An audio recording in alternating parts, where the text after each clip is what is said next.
Okay.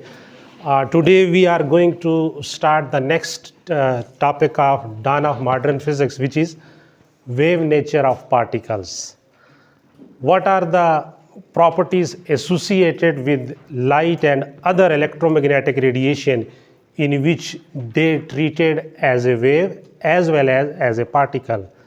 यानी इससे पहले डिस्कशन ये है कि इस पूरे चैप्टर में हम लोग interaction of electromagnetic radiation with matter study कर रहे हैं कि रेडिएशन लाइट जब किसी मैटर से इंटरेक्ट करती है तो उसका रिस्पांस क्या होगा.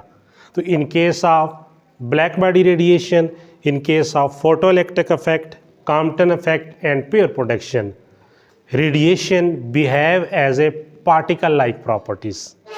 But you know that in case of interference of light, diffraction of light, polarization of light, light and other electromagnetic radiation successfully prove wave nature of the or wave behavior, or you can say light act as a wave like properties. तो हमें ये पता चला कि light और other electromagnetic radiation जो है ये डुअल प्रॉपर्टी पोजेस करती हैं, some time particle like nature and some time wave like nature. बात जहन में बैठ रही है ना. अब वेव प्रॉपर्टीज़ क्या है कि लाइट का इंटरफेयर करना, इंटरफेरेंस, डायफ्रैक्शन और पोलराइजेशन, जो कि फर्स्ट ईयर में आप लोगों ने पढ़ा है. और पार्टिकल लाइक बिहेवियर क्या है, जैसे फोटोइलेक्ट्रिक इफेक्ट में रेडिएशन आती है, मेटल सरफेस पे फॉल करती है और इलेक्ट्रॉन इजेक्ट हो जाता है. तो यहाँ पार्टिकल लाइक पार्टिकल कोलिजन हो रहा है, जिस तरह बिलियर्ड बॉल्स कोलाइड करती हैं. तो यहाँ पर रेडिएशन ने पार्टिकल लाइक बिहेवियर पोजेस किया है. अब ये तो बात होगी कि रेडिएशन की डुअल प्रॉपर्टीज़ हैं. अब हमारी यूनिवर्स में दो मेन चीज़ें हैं, रेडिएशन एंड मैटर. यानी the whole universe is composed up of energy and matter. तो if energy radiation possess dual properties. 1924 में एक फ्रेंच फिजिसिस्ट था लुईस डी ब्रॉय. समटाइम लोग इसको डी ब्रॉगले पढ़ते हैं, लेकिन बेसिकली ये लुईस डी ब्रॉय है. इसने एक हाइपोथेसिस दिया. हाइपोथेसिस एक ऐसी स्टेटमेंट है कि जिसको एक्सपेरिमेंट किए बिना दुनिया के सामने बयान कर दिया जाए. यानी उसने एक्सपेरिमेंटली वेरीफाई नहीं किया अपनी स्टेटमेंट, एक हाइपोथेटिकल आइडिया शेयर किया, एक थ्योरी डेवलप की. इसलिए इस स्टेटमेंट को या इस प्रोसेस को कहा जाता है डी ब्रॉय हाइपोथेसिस. समटाइम इसे कहते हैं मैटर वेव्स, समटाइम इसे कहते हैं डी ब्रॉय वेव्स, समटाइम इसे कहते हैं पायलट वेव्स. तो ये मुख्तलिफ नाम होंगे, एंड ऑफ द लेक्चर में आपको बताऊंगा. अब डी ब्रॉय के मुतालिक दो बातें हैं. कुछ लोगों का ख्याल है कि इसने अपने पीएचडी थीसिस में ये बात कोड की.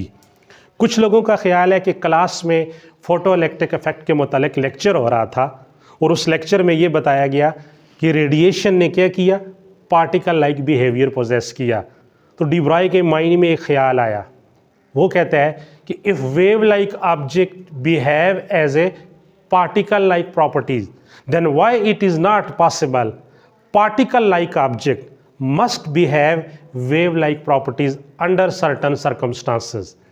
कि अगर वेव ऑब्जेक्ट रेडिएशन जो है वो पार्टिकल लाइक प्रॉपर्टी पोजेस कर सकती हैं, तो जो पार्टिकल लाइक ऑब्जेक्ट हैं जैसे इलेक्ट्रॉन हो गया, प्रोटॉन हो गया, न्यूट्रॉन हो गया, एटम्स हो गया, मॉलिक्यूल्स हो गया, थोड़े एक्सटेंडेड स्केल पे आए, dust particle, bullet fired from the gun, a gas molecule. अब ये मटेरियल पार्टिकल है. तो डी ब्रॉय के हाइपोथेसिस के तहत वो कहता है कि नेचर के अंदर सिमेट्री है. नेचर में एनर्जी और मैटर, यानी नेचर हमारी यूनिवर्स कंपोज्ड है, ये दो मेन कंपोनेंट्स हैं, energy and matter. Energy radiation dual properties रखती हैं. यानी वेवी ऑब्जेक्ट जो है पार्टिकल लाइक कैरेक्टर शो कर सकते हैं, पार्टिकल लाइक बिहेवियर पोजेस कर सकते हैं. तो फिर पार्टिकल्स को, मैटर को क्या करना चाहिए, वेव लाइक प्रॉपर्टीज पोजेस करनी चाहिए. यानी वेव एसोसिएटेड होनी चाहिए किसके साथ, मैटर के साथ या पार्टिकल के साथ. बात ज़हन में आ गई है. ये जो हाइपोथेसिस था डी ब्रॉय हाइपोथेसिस, ये जब उसने डेवलप किया तो इस हाइपोथेसिस के तहत तो ये होना चाहिए कि जिस तरह रेडिएशन की डुअल प्रॉपर्टीज़ हैं, मैटर को भी डुअल प्रॉपर्टी पोजेस करना चाहिए। Electron under normal circumstances particle treat किया जाता है। तो according to de Broglie hypothesis, अगर मैं दो इलेक्ट्रॉन्स, ठीक है, दो कोहेरेंट इलेक्ट्रॉन एक स्क्रीन पे फॉल करता हूँ, तो इलेक्ट्रॉन उस स्क्रीन पे जाके इंटरफेरेंस इमेजेस बना दे, डायफ्रैक्शन इमेजेस बना दे, तो फिर ये क्या होगा कि इलेक्ट्रॉन का वेव कैरेक्टर, इलेक्ट्रॉन के साथ क्या चीज़ एसोसिएटेड होगी, wave like properties, wave behaviour. इसी तरह मेरे पास अगर दो बुलेट्स हैं और वो दो बुलेट में फायर करता हूँ और स्क्रीन के ऊपर दोनों बुलेट की वजह से जो मुझे इमेजेस मिले वो पार्टिकल की इमेजेस ना हो बल्कि वो वेव इमेजेस, इंटरफेरेंस या डायफ्रैक्शन हो, तो इस कॉन्सेप्ट को कहते हैं wave particle duality. Wave particle duality. और वेव पार्टिकल डुअलिटी क्या है, यहाँ पर एक चीज़ मैंने लिखी है, ज़रा गौर करें कि ये एक थ्योरी है, a theory that proposes that all matter exhibit the properties of not only particles but also waves which transfer energy। कि तमाम मैटर जो है ये सिर्फ पार्टिकल की प्रॉपर्टी पोजेस नहीं करता बल्कि सम टाइम ये क्या ट्रीट होता है एज ए वेव, और वो वेव फिर क्या करती है, ट्रांसफर एनर्जी।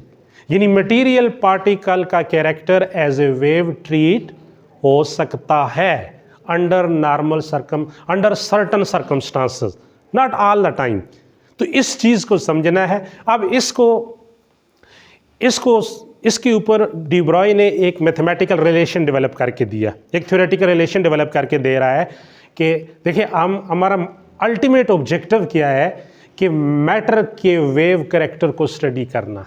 टॉपिक का नाम ही यही है कि वेव नेचर ऑफ पार्टिकल्स, कि पार्टिकल के साथ जो एसोसिएटेड वेव है उसको कैसे स्टडी किया जाएगा। तो डी ब्रॉय कहता है कि अगर हमारे पास एक फ्री पार्टिकल है जिसका मास m है और वो नॉन रिलेटिविस्टिक स्पीड v से मूव करता है और उसकी जो वेवलेंथ है लैम्डा है, यानी उसके साथ जो एसोसिएटेड वेवलेंथ है वो क्या है, लैम्डा है, तो अब ये इक्वेशन कैसे डेवलप होगी। जाहिर है हमें एक तरफ पार्टिकल का वेव कैरेक्टर शो करना है, तो वेव प्रॉपर्टीज़ में उसकी वेवलेंथ होगी, उसकी फ्रीक्वेंसी होगी, तो वेवलेंथ का पार्टिकल के मोमेंटम के साथ क्या रिलेशन है, ये रिलेशन कैसे डेवलप हुआ, ज़रा गौर करें। मैक्स प्लांक के कॉन्सेप्ट के तहत E = hf, do you know, equation 1, और Einstein mass energy equation E = mc², equation 2, दोनों को कंपेयर करें तो mc² = hf। अब ये जो c² है इसको दो हिस्सों में काट लें, mc × c = hf, तो mc ये c दूसरी तरफ जाके डिवाइड हो जाएगा, hf / c। अब मटेरियल पार्टिकल का मोमेंटम क्या होता है, p = mv। रेडिएशन तो स्पीड ऑफ लाइट से मूव करती है, इलेक्ट्रोमैग्नेटिक रेडिएशन, तो v की जगह क्या डालेंगे, c, क्योंकि हम फोटॉन रेडिएशन का मोमेंटम स्टडी करने जा रहे हैं। p = mc। तो इस तरह इस इक्वेशन में देखें, ये c में नीचे लेके गया हूँ ना यहाँ पे, तो ये जो mc है ये बेसिकली क्या चीज़ हो गया, मोमेंटम ऑफ फोटॉन, तो p = hf/c। अब एक और रिलेशन है कि v = f लैम्डा, ये वेव इक्वेशन है बहुत इंपॉर्टेंट। तो रेडिएशन की स्पीड v की जगह क्या आ जाएगा, c = f लैम्डा, f को डिवाइड करें c/f लैम्डा, तो f/c क्या हो जाएगा, 1/λ। तो इस तरह f/c की जगह 1/λ, तो क्या रिलेशन बना, p = h/λ। तो यहाँ से लैम्डा की वैल्यू निकालें, p डिवाइड हो जाएगा λ = h/p। और अगर ये मटेरियल पार्टिकल है, इलेक्ट्रॉन है, इलेक्ट्रॉन का मोमेंटम है mv, प्रोटॉन है उसका मोमेंटम mv, डस्ट पार्टिकल है, बुलेट फायर्ड हुई है तो उसका मोमेंटम क्या होगा, mv, तो λ = h/mv। तो mv is the momentum associated with material particle, ये पार्टिकल प्रॉपर्टी है, और wavelength is a property associated with wave, ये तो वेव प्रॉपर्टी है ना। तो देखिए कुछ रिलेशन बन गया ना आपस में।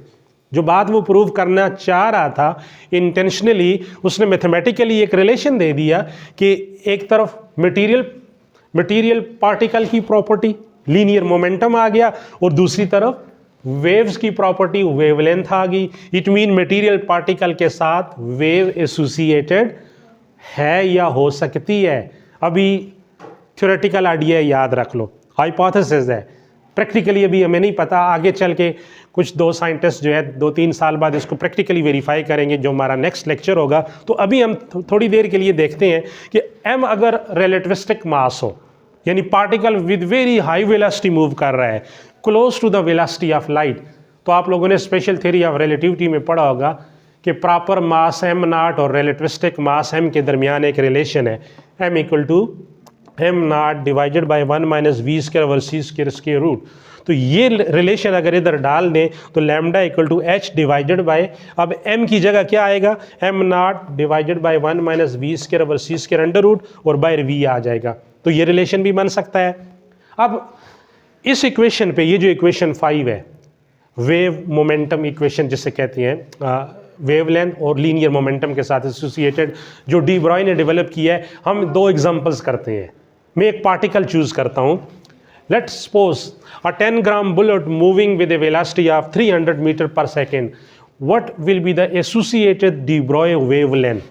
एक बुलेट है 10 ग्राम का जो किस वेलोसिटी से मूव कर रहा है, 300 मीटर पर सेकेंड वेलोसिटी से, तो उसके साथ एसोसिएटेड डी ब्रॉय वेवलेंथ क्या होगी, lambda h divided bye mv, h 6.64 10 power minus 34, m mass of bullet 10 ग्राम, तो किलोग्राम में कन्वर्ट करो तो 10 मल्टीप्लाई बाय 10 पावर माइनस 3 ये हो जाएगा, डिवाइडेड बाय v वेलोसिटी 300, तो 300 आ गया। अब इसको सॉल्व करें, देखिए एक 10 ये है, एक 0 ये है और एक 300 के डबल 0, तो ये टोटल 10 पावर 3 बन रहा है ना, तो 10 पावर 3 और माइनस 3 ये क्या हो जाएंगे, कैंसिल। तो 6.64 को 3 पे डिवाइड करें तो 2.21 10 पावर माइनस 34 मीटर ये वेवलेंथ आ जाती है। ये वेवलेंथ किसकी आ गई है, 10 ग्राम मूविंग बुलेट के साथ जो एसोसिएटेड वेव बनी है उसकी वेवलेंथ इतनी स्मॉलर आ रही है। ये जो वेवलेंथ 10 ग्राम बुलेट के साथ एसोसिएटेड है, ये एटॉमिक डायमेंशन से भी कितनी कम है, एटम की डायमेंशन है 10 पावर माइनस 10 मीटर, तो ये कितनी कम है, तकरीबन 10 पावर 24 टाइम्स स्मॉलर है। 10 के आगे 24 जीरो लगा दें, क्योंकि माइनस 34 और माइनस 10 की रेशो लूँ ना में, तो आपको कितना फ़र्क पड़ रहा है, 10 पावर प्लस 24 टाइम्स स्मॉलर है। अभी बात को जहन में रखना है। अब मैं इसके मुकाबले में एक और पार्टिकल लेता हूँ, फिर दोनों को कंट्रास्ट कंपैरिजन करते हैं। Another particle, an electron is moving with a velocity of 10 power 6 metre per second. You know what will be the mass of electron, 9.1 10 power minus 31 kg। तो अब डी ब्रॉय ये कहता है कि इलेक्ट्रॉन अगर इस वेलोसिटी से मूव करे तो उसके साथ एसोसिएटेड डी ब्रॉय वेवलेंथ क्या होगी। तो अब इलेक्ट्रॉन की D Broglie wavelength same relation से निकालते हैं, h divided bye mv, h की वैल्यू वही आ गई, m 9.1 10 पावर माइनस 31 और v 10 पावर 6, क्योंकि इलेक्ट्रॉन वेरी हाई वेलोसिटी से मूव करता है। अब जो वेवलेंथ आ रही है, इस नंबर को सॉल्व करें, इस रेशो को, 7 into 10 power minus 10 metre, 10 power minus 10 metre 1 angstrom, और एटम की डायमेंशन क्या होती है, 10 पावर माइनस 10 मीटर। तो it would mean that the wavelength associated with moving electron must lie in the range of wavelength of X rays. X ray की wavelength कितनी होती है, नियरली 1 एंगस्ट्रॉम, और एक्स रे क्या है, इलेक्ट्रोमैग्नेटिक रेडिएशंस का एक इलेक्ट्रोमैग्नेटिक स्पेक्ट्रम का एक पार्ट है ना, जिस तरह gamma ray, ultraviolet, X ray, visible, infrared, microwave, ये तमाम की तमाम इलेक्ट्रोमैग्नेटिक रेडिएशन है और हर एक की अपनी अपनी पर्टिकुलर वेवलेंथ है। तो यहाँ पर पता ये चला कि इलेक्ट्रॉन के साथ जो एसोसिएटेड वेवलेंथ है वो एक्स रे की वेवलेंथ की रेंज में लाई करती है, और इसको हम डिटेक्ट भी कर सकते हैं और इस वेवलेंथ को यूज़ कर सकते हैं to perform interference and diffraction phenomena, और इंटरफेरेंस और डायफ्रैक्शन वेव प्रॉपर्टी है। तो इस वेवलेंथ से तो ऑब्जर्व हो जाएंगे, लेकिन जो ऊपर हमने 10 ग्राम बुलेट के साथ वेव जो निकाली है, वेवलेंथ निकाली है, वो इतनी स्मॉलर है कि एटम की डायमेंशन से भी मिलियन ट्रिलियन टाइम कम आ रही है, कि जिसको एक तो डिटेक्ट करना भी मुश्किल है, और अगर आप इस वेवलेंथ से इंटरफेरेंस और डायफ्रैक्शन फिनोमेना को ऑब्जर्व करना चाहो तो वो प्रोमिनेंट नहीं होगा और ऑब्जर्वेबल भी नहीं होगा। तो क्या कंक्लूसिवली हमें सामने बात एविडेंस के तौर पे, एविडेंस के तौर पे कौन सी बात प्रूव हो रही है कि डी ब्रॉय ने जो हाइपोथेसिस दिया कि पार्टिकल्स को, मैटर को वेव लाइक प्रॉपर्टी पोजेस करनी चाहिए अंडर सर्टन सर्कमस्टांसेस, तो उसमें ऑल मैटर जो है, यानी हमारा ऑर्डिनरी मैटर, ऑब्जर्वेबल मैटर जो नेकेड आई से दिखाई दे रहा है, डस्ट पार्टिकल हो गया, गैस मालिक्यूल्स हो गए, टेनिस बॉल हो गई, bullet fire from the gun, cricket ball हो गई, या मूविंग व्हीकल्स हो गए, एरोप्लेन हो गए, ये भी तो मैटर है ना। हाइपोथेसिस अपनी जगह पर एप्लीकेबल है, लेकिन if you want to find the wavelength associated with these ordinary material particle, their wavelength range is much more smaller, which can never be detected by any spectrometer or spectrograph. कोई spectrometer और spectrograph इस wavelength को detect नहीं कर सकता है। इसलिए ordinary material object का वेव कैरेक्टर एपरेंटली ऑब्जर्वेबल नहीं है। ओनली सब एटॉमिक पार्टिकल्स, जिसमें इलेक्ट्रॉन आ गया, इसकी वेवलेंथ देखें एक्सरे रेंज में आ रही है। फिर इस थ्योरी को एक्सटेंड किया गया प्रोटॉन पे, प्रोटॉन मैसिव पार्टिकल है तो उसका वेव कैरेक्टर भी ऑब्जर्व हुआ। फिर न्यूट्रॉन पे, एटम्स पे, हाइड्रोजन एटम, फिर हीलियम एटम पे, तो थोड़ा थोड़ा एक्सटेंडेड स्केल पे जाते गए तो wave character other material object ने भी सक्सेसफुली प्रूव किया। तो इस तरह ये जो मैंने वर्ड्स यूज़ किए थे ना, वेव पार्टिकल डुअलिटी, फिर इस चीज़ को देखें कि ये क्या बता रही है कि a theory that purposes that all matter exhibit the properties of not only particles but also wave which transfer energy। तो क्या हमें पता चला कि light and other electromagnetic radiation matter also exhibit dual properties। matter also exhibit dual properties।